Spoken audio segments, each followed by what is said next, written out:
GM, welcome to what's going to be another great episode of DevNTell. So if you didn't know, DevNTell is a 30-minute podcast held every Friday, allowing founders, hackers, and anyone in between to come on the show and showcase their product. And today, I'm excited to welcome Josh Quintal and Dipesh Sukhani of BuildBear. If you didn't know, BuildBear is a platform for automated testing and security analysis with support for shareable sandbox testing environments, faucets, and plugins. If you stick around for today's episode, you'll see Josh and Dipesh discuss automated testing, security best practices, and how BuildBear is able to help streamline those processes. All right, let's get into it.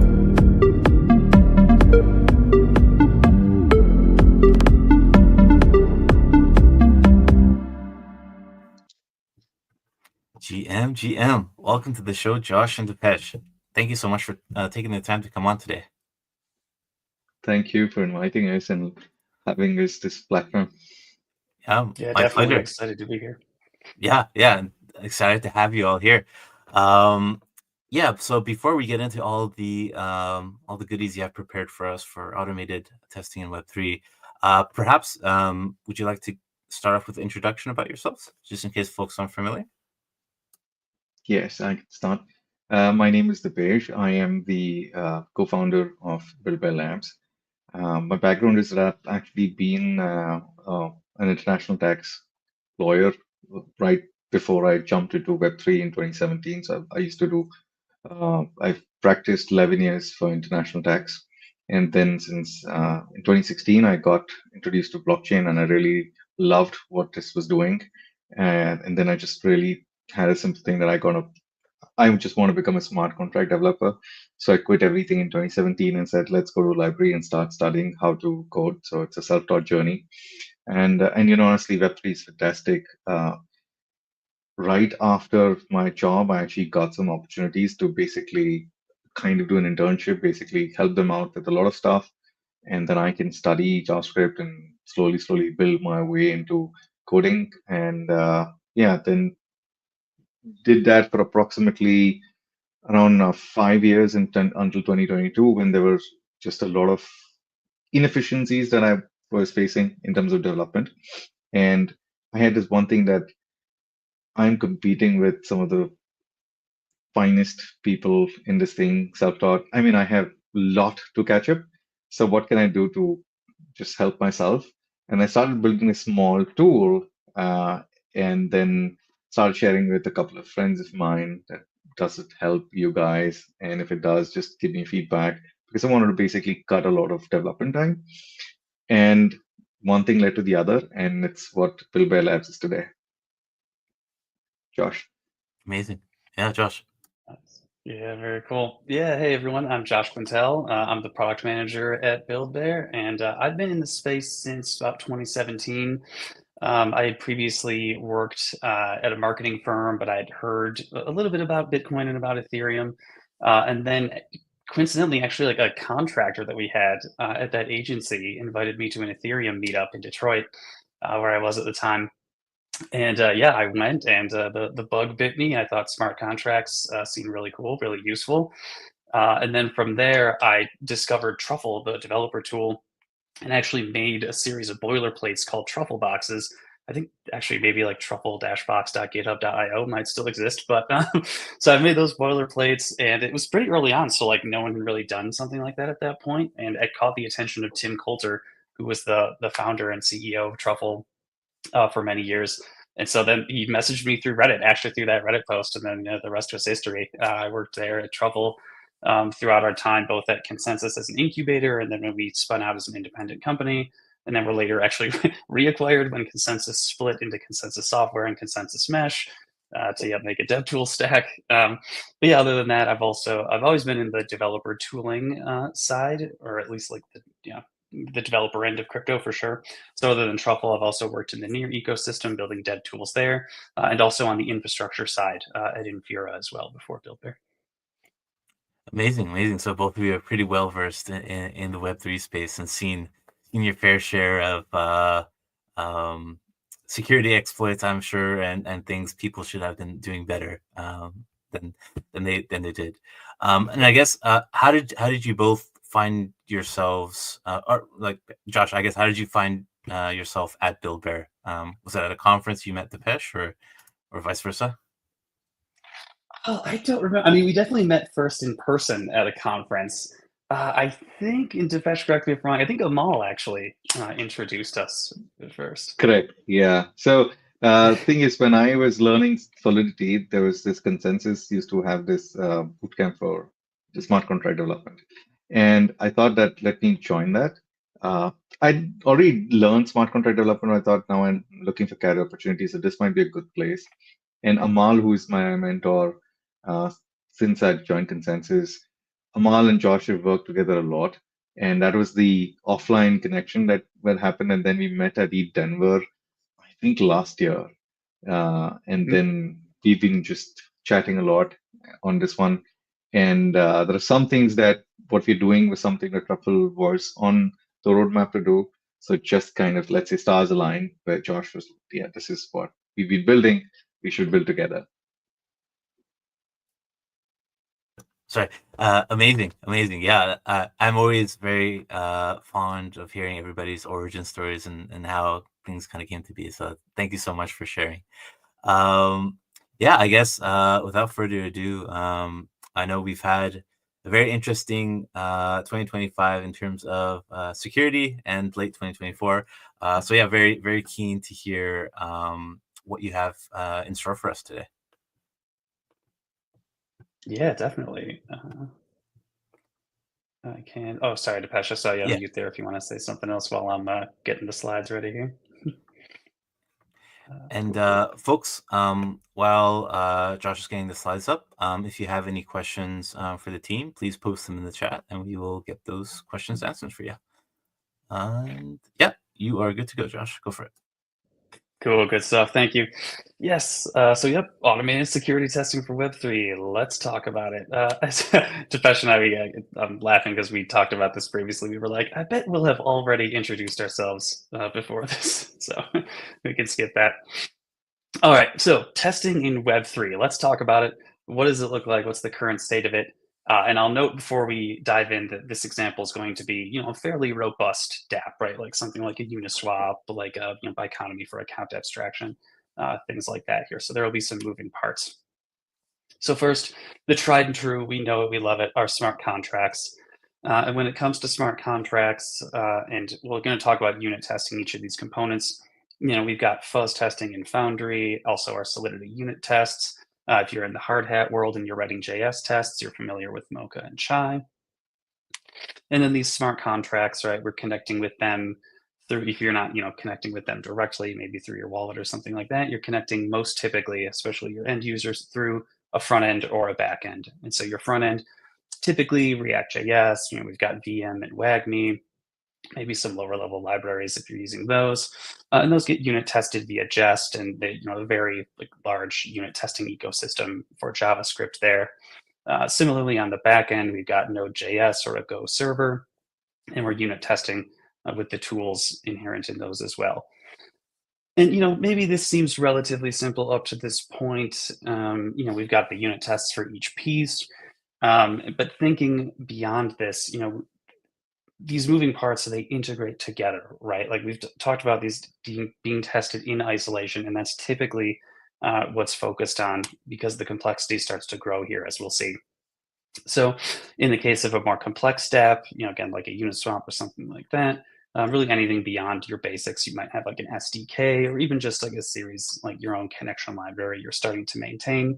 So you've got this now working between your backend and your smart contracts.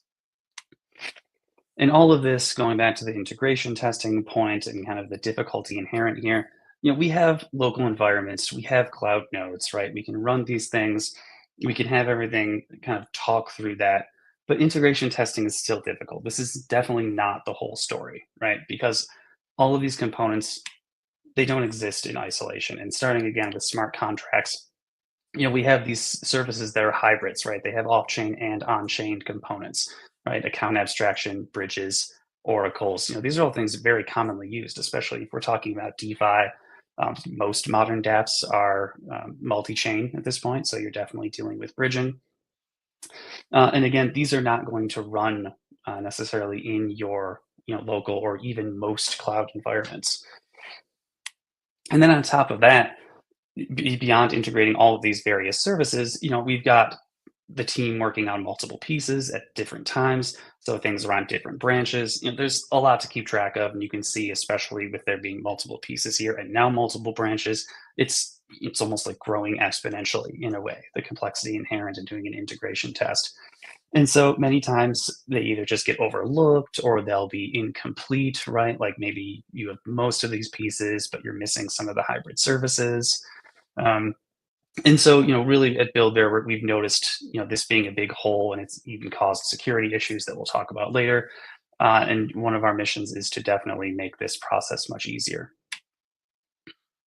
So put another way, Web3 testing is incomplete. So just to put a bow on this, make it very clear, there's an isolation of these off-chain or hybrid services, right? So they're usually a pain to test. They get overlooked. Typically, mocks are used in place of some of these services. We'll talk about why that can be a problem. And then the lack of just integration tests overall is definitely the broad message here. So, a lot of these components, even the smart contracts back end, front end, they're tested in isolation, but really these components, all interact with each other, and so need to be tested together. And you may be saying, well, of course, right? Like maybe you've done some work in Web2. This is all very integration testing in general. Like the concept is nothing new, and so we can definitely take some lessons from Web2 here, right? So even in this first example, just a simple C# to do app, right? And here this even has an integration test, right? Granted, it's very C#y, it's using a factory, all these things, but it's still spinning up all the components and testing them together. The REST API endpoints, the database, which in this case is SQLite, even the GitHub OAuth flow, and the front end pages themselves. So everything here, it's all bootstrapped and tested together. And then similarly, even more complex example, in Web2, that is not dissuading anyone. You still need to do integration tests. Something like Django, right, which is, for those who don't know, is a popular Python web and application framework. Even with all the moving parts inherent in Django, you can still perform integration tests, right, including services like your token-based auth, again, your database, even things like serializing, validation, all of that. And so back to Web3. Again, mocks usually are the solution to this issue. So even something as complex and well-respected as Aave here, they're using mocks in many places in their tests. And so in this example, we'll kind of focus on here, the Oracle is being mocked. And there's a few issues here, right? First, we'll kind of start neutral and we'll get into why they're a problem. So a mock Oracle, right, sets the price instantly. The price updates without any like failures or any deviation limits. It's basically like always going to be reliable when that might not be the case in real life. And then similarly, functionality wise, right, liquidations always trigger as expected. And so this can be a problem because in reality, right, like these oracles, they have update delays, they have failure scenarios, they can stall, right? Like functionality within the application itself or within Aave in this case, right, can actually be completely prevented. And putting it together, it's like the problem here really is that the mock never fails, and so it actually hides these risks, and you're not even really testing these integrated scenarios. And so I'll pause here just to say that it's not that mocks themselves are a problem, right? I mean, there's certain scenarios that you may, want to test in this way. Like let's say, we want to know if the price of a token blows up or goes to zero. We want that price to always be zero or some low amount, but that's totally fine. But the problem is that mocks don't go far enough, and that to really have a complete and secure testing experience, you're going to want to go further and use integration testing as well.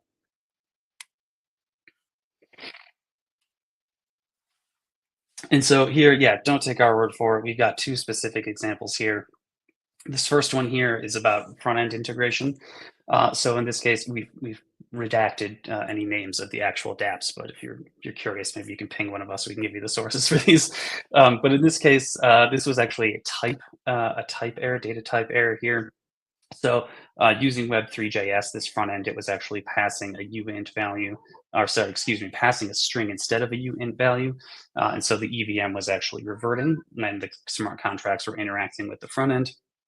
And of course, because of that, right, the dApp was just unusable for end users actually going through the front end. And of course, this again just happened because of a simple lack of integration tests, right? The front end wasn't tested with the smart contracts, and so this fairly basic bug was never found and made it to production. And so secondly here, this is a bridge-based issue and involves a backend server. And so similarly, like in this scenario, because of the lack of integration testing, the attacker could actually deploy a fake bridge contract, which would then let them perform a deposit. And then because the backend API wasn't checking certain validities, they could then use those fake bridge transactions to initiate a withdrawal of funds. But so in this case, thankfully, this was caught in an audit, so it wasn't actually any fund loss. But either way, yeah, the backend failed to validate the smart contract, and this could have been a hugely catastrophic error, right? Who knows how many millions of funds could have been lost there. So again, just to really put, sorry, my cat is, I think his cat tail is on there. Really, put a fine point on it. Testing is currently mature in Web3, right? It's just taken for granted that, of course, you're going to be doing integration tests.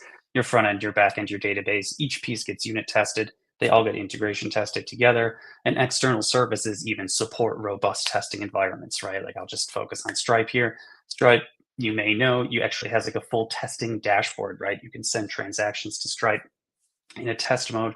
You're able to view them. And again, you can do an entire integration test, including that Stripe as that external service.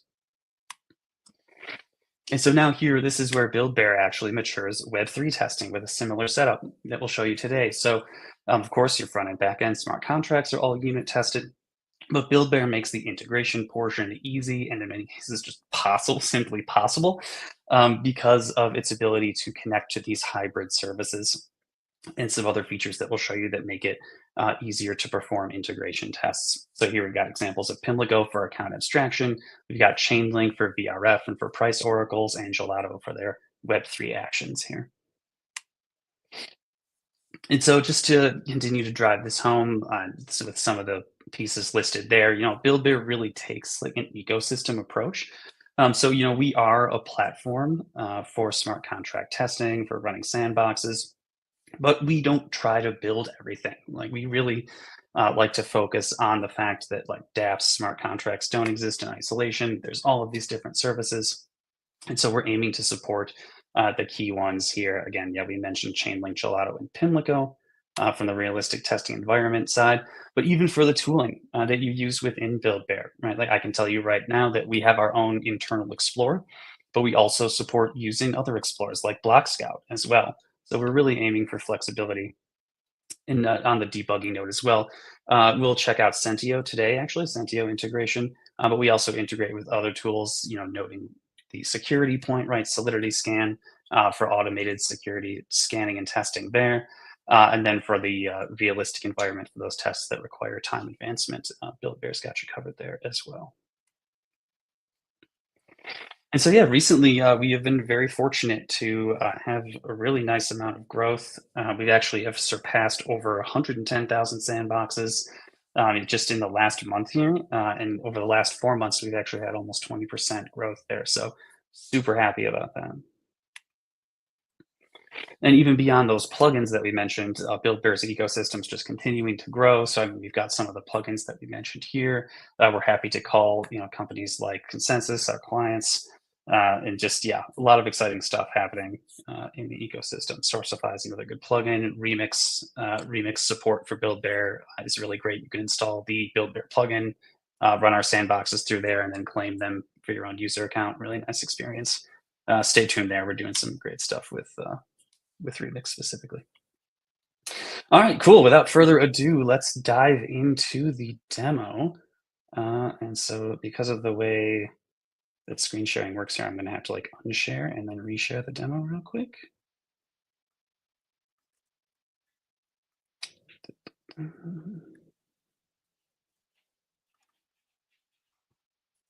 So just to recap, and I guess we'll see in the demo, BuildBear is basically a platform for developers to be able to tap into to sandbox a test environment essentially and test your smart contracts before during development and after development too, I would imagine.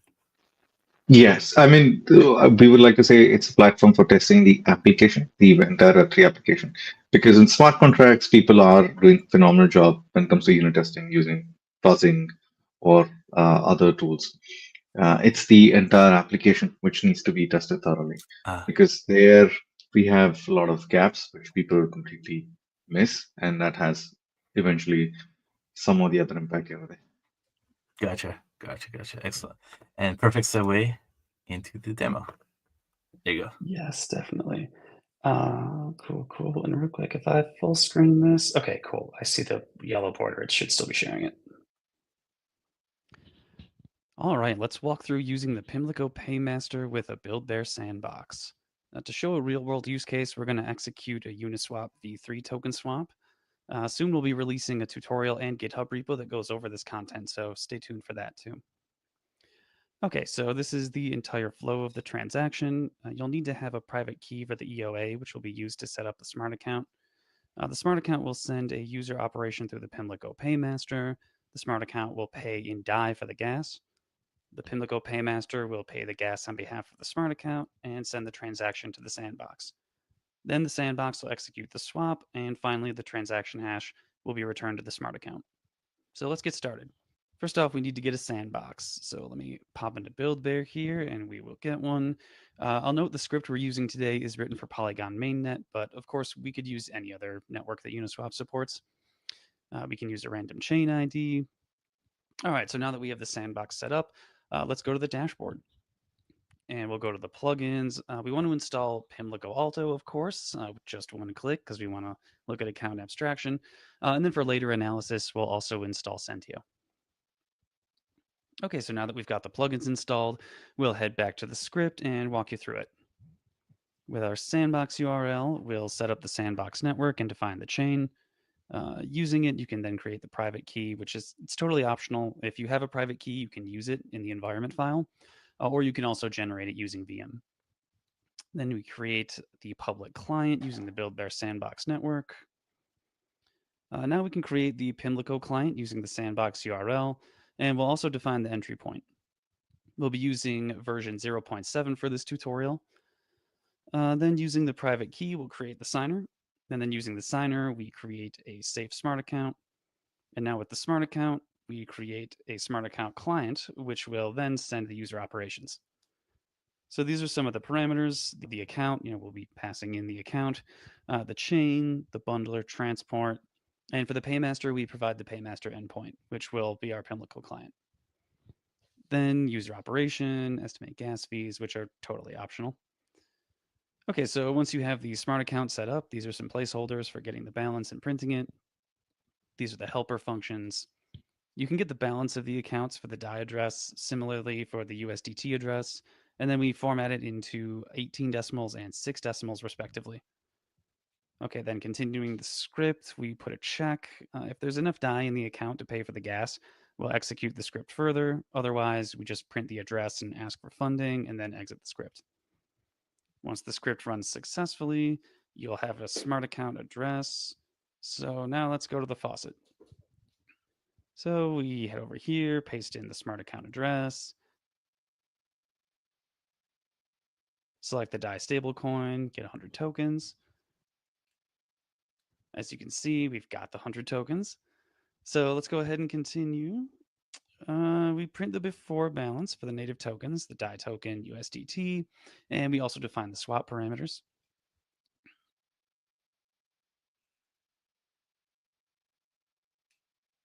Continuing, we're just doing some logging here so we know what's happening. Then for the user operation, we'll be sending the calls that will be part of the user op. In this case, we're first approving the DAI to the Uniswap v3 router, and then we are calling the swap function with the exact parameters and the amount, etc.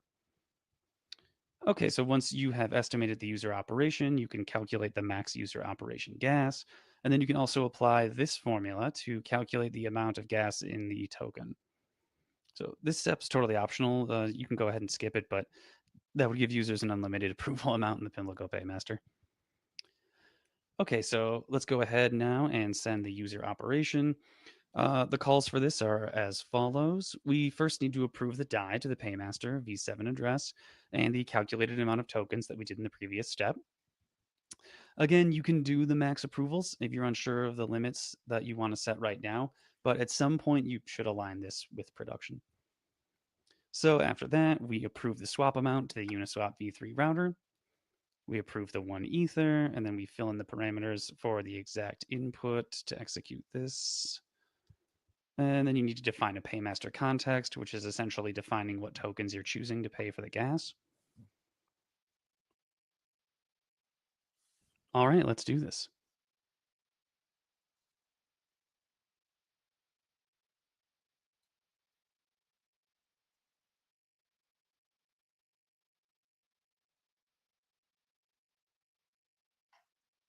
And once the user operation has gone through, you can see we didn't have any native balance, but you can see that some amount of DAI is deducted for gas, and we get this amount of USDT in exchange for 1 DAI.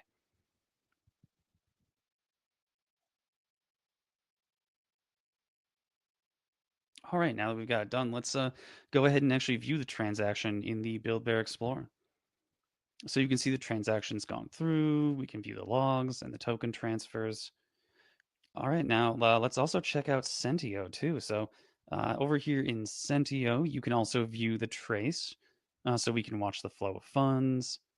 We can look at the call traces, the entire call graph actually. And then lastly, here we've got the gas profiler where you can see the gas that was estimated and the actual gas used. You can see the events that were emitted, the accounts deployed, the safe account setup, the user operation, the paymaster address, etc. You can also use the debugger in here as well. So now that we've seen this flow with a script, which could, again, represent a test or a backend here, let's check out a front-end integration example. So here we're going to walk through one of our clients' dApps, Brew.it. Brew.it lets you swap tokens and easily create sub-accounts that can manage portions of your portfolio.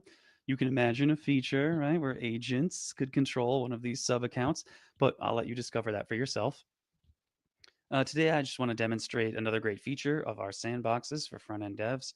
The sandbox is a great place to also test your dApp with end users. So let's check that out here. So here I am in the Brew.it interface, and we can see I've got access to a few different networks here, all 4 sandboxes running on BuildBear. I'm going to remain on base here in this case. So first things first, let's get some tokens from the faucet. We can use the faucet to fund our account like we did previously, but notably, I don't own this sandbox, right? This is Brew.it's sandbox, so we're able to access that here. It's a nice flow for your users, right? You can distribute your test URL and the faucet URL. You could, of course, also pre-fund a list of accounts, let's say maybe from a mailing list for your dApp or something like that. But either way, you've got options. So here I'll get 100 DAI on base. I'm going to go check out here in Notably, we'll actually be getting USDC. I had a DAI on the brain from the previous demo. Brew.it. Yes, I've got my 100 DAI. So now let's spread the love and send these to someone.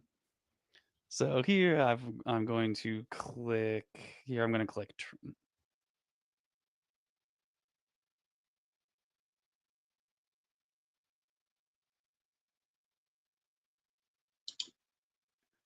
I think we lost the So here I'm sound, going Josh. to transfer, Oh, and I've already got got Dipesh it. in my address book, so I'll send him 30 DAI.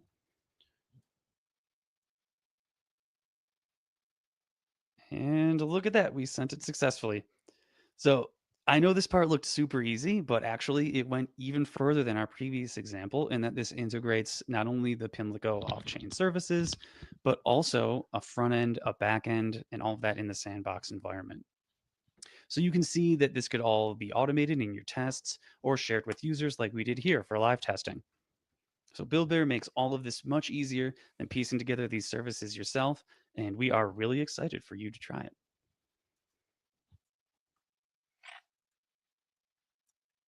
Yeah, yeah. Oh, that was So let pretty me neat. got some. Yeah. Yeah, sorry, go thank for it. you, all that. Oh, no, I was just going to say I've got a few more slides to wrap it up. Don't let me interrupt you while I'm switching here. Oh, no, Actually, no, not at all. Yeah. one of the critical things that is that, for example, if today someone is building any account abstraction the client one that we showed, they actually reached out to us a couple of months back, and they were like, what we're building, they're building a little bit more complicated. This is the first version. They're going to do multiple versions now. It's going to be doing some Uniswap related trades and Aave for management and everything. And they had this issue that the only place that they can test is mainnet. That's it.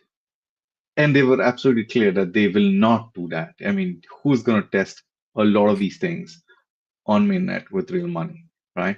Testnet is not working, local is not working. And that's what this is like. They were like, okay, you support a lot of plugins. Can you help us just with the Pimlico thing? And we build that. Obviously, we work with Pimlico on building that thing.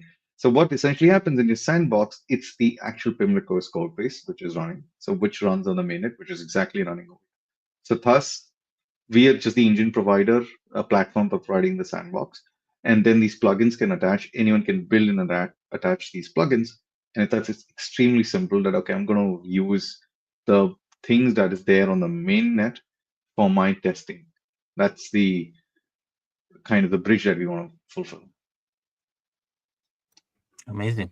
And you mentioned it, but anybody can build these plugins. So can you briefly touch on how that would work from a developer perspective if they want to? Correct. So, yeah. So what's happening today is that we're getting these requests. Now, currently, we've swarmed with a couple of requests on the bridge side. So what we're doing is we haven't opened up for anyone to essentially go ahead, like our documentation or the open source, like, okay, this is how you got to build it and then just submit. But that's on the roadmap. Today, we are taking the request and then we reach out to the team. For example, in this case, we build with Pimlico. And then we just build with them so that it's official, right? The first few plugins which actually determine the strength of the platform, essentially, right? So we don't want to just dilute it by any random plugin come over there and kind of difficult to control the quality. So that way we're going brick by brick. And then one point of time, hopefully, we'll just let people build and attach it and attach to their own sandboxes or give it out publicly so that anyone can use it. Obviously, it'll be open source. People will have to verify those kind of things. So that's still part of the roadmap, which hopefully we'll be able to achieve in 2025. Yeah. Awesome. Yeah, I'd love to hear it. And sorry, Josh, you said you had a couple more slides to bring you over the line. Go for it. Yes. No, that was good discussion. Always, appreciate the questions and everything. Cool. So yeah, just to quickly summarize and again kind of put a fine point on it. In this example, we in the first one already with Pimlico, we saved quite a bit of time and added a lot of realism, as Dipesh just mentioned. And I will note that it looked like a lot of steps because we were just walking through like line by line, setting up a script for this. But in your actual test or anything like that, most of that's just setup that you would only do once. And I encourage you to check out the Pimlico documentation. There were many steps we did not have to do in setting up any of that infrastructure that was completely abstracted away by us just clicking the install button. So yeah, definitely a lot of time saved there. And then similarly, when we looked through Sentio, we displayed really notably here a complete workflow, right? So not only did we actually like run a script or let's say a test in this case, but we were able to then, that sandbox persists and we're actually able to then go and inspect the results of that with that Sentio debugger there. So just to kind of wrap it all up, put a nice bow on it. So when it comes to BuildBear sandboxes, a lot of great benefits, support for Foundry and Hardhat. We support 45 of Foundry's most popular cheat codes. You can share them with the team just by sharing the URL, or as we showed with that Brewit example, you can share your front end running on the BuildBear sandbox and the faucets. We've got the realistic testing with the off-chain services. Coming soon, we're working actually on our first bridging plugin with the cross bridge, so that even like complex multi-chain scenarios can be tested as well. And again, that complete workflow. But something that we are really looking forward to that we're working on now, and I'm sure we'll talk about here in 1 second beyond this slide, is actually automation. So all of this is great, but we're still just talking about the sandbox environment. But again, from a security standpoint, right, we want people to be running these tests on a periodic basis, especially when it comes to integrating again with those like hybrid services.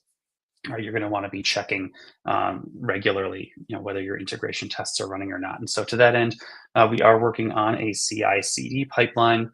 It'll be very easy to use. It uses familiar tools to you already, GitHub Actions, namely. Everything that we've mentioned today will work out of the box, right? Plugins, all that stuff. There's no restrictions. There's no like, oh, this only works without CI/CD type of thing. And then again, with that across bridge plugin, even something as complex as like a cross-chain scenario can be tested automatically and regularly there as well. So I also encourage you to read this article that Dipesh put out. Why automated security testing is essential for Web3. It was a great rebuttal to an article there, but it brings up a lot of great points about automated security testing. Some of which we didn't even have time to discuss today. So, and if you want to try BuildBear sandboxes, you've already kind of heard the pitch throughout this presentation. So you can just go right to app.buildbear.io. No need to go to our homepage or anything like that. You can dive right in and try it out. So yeah, that's all for the slides. Awesome. And when people do want to start using it, do they have to sign up? Is there any pricing attached to it, or can they just like get up and running right away? No, it's just sign up and start using. There is no paywall. There is no enter your credit card. There's nothing. They can just directly start using it. Actually, the core has said since the last 3 around years, the core has actually been to automate all of this stuff. It's just that we wanted to make sure that what things need automation needs to be absolutely clear. So let's not go run down and build a big factory that no one wants to come and visit. So that's why this entire sandboxing, like where people are, we give them the ability to manually test, and we are also manually testing. But the idea is that that should not be the case. The high throughput testing should be completely programmatic, as is in the case of Web2. You don't go ahead and launch an app on the Android or iOS Play Store and let's the world test it with me and figure out if there's a bug, let's go back. That is not what we foresee Web3, right? It has to be smooth and simple. Yeah, I wholly agree. I don't know why like all those so-called rules a lot of developers hold in Web 2 get broken in Web 3. Maybe like we were discussing, maybe they just didn't exist up to this point. But yeah, it's really awesome to see a platform like BuildBear out there. Correct. We find it funny. The interesting thing is when I speak to developers, you find it funny even now, which I'm surprised because 3 years back, fine, maybe 5 years back, fine. Even now, people test on mainnet. They actually just hold their hand and say, "Yeah, we've tested on mainnet because there is no other place that we can test it." I was like, how do you expect to go with the $1 billion app on production? Say we test on production and then we let everyone come and test it and then we kind of scratch our heads. Come on, that's not going to happen for long. Right? We have to fix that thing. Yeah. That's certainly eye-opening. Maybe those people have really deep pockets and don't care. But even still, not recommended. And finally, unfortunately, we're coming to close. What's the best way for people to follow the latest and greatest with BuildBear or reach out if they have questions for either of you or the team? Well, I think as soon as they sign up, like on the platform, they'll get a welcome email which is saying this thing, and there they will have the link to the social. Otherwise, it's on our website. But on Twitter, it's at _@_ BuildBear. That's good enough. I think that's the only place where we collate a lot of stuff.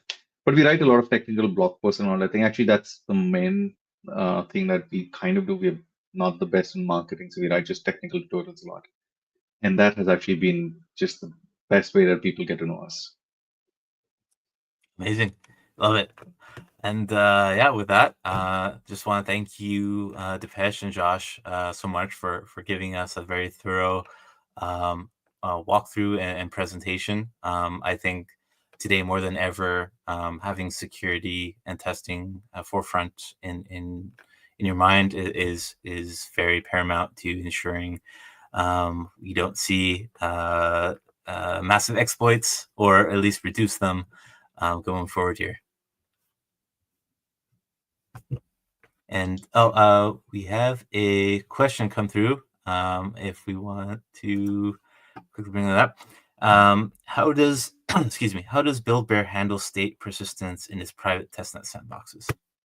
From Well, Alex. thank you, Alex. But if the question is that how does the state state? Thankfully, BuildBear sandboxes are perpetual in that sense, which means you leave them. You create a sandbox today and you come back 5 years later, it'll still be exactly at the same place, unless obviously you're auto mining blocks, but then also the just empty blocks. And thus you can continue. And that's the way we manage it, is because we were already designing a sort of a high throughput, scalable CI/CD solution. That was one of the core things, was that to be able to go back in time and inspect and debug any Git push, any commit hash, that, okay, what really happened at that point of time. So it was really important to us of how we maintain these states on the sandboxes side. Great question, great answer. And yeah, thank you for that, Alex. And yeah, I guess with that, for folks who have watched us live, I just dropped a link for you to be able to claim your attendance badge through Bit Badges. So if you're into collectibles, definitely check them out. And with that, I just want to wish everybody a very happy Friday, happy weekend, and that will catch you back here for another great episode of DevNTell. All right, all. Have a good one. Cheers.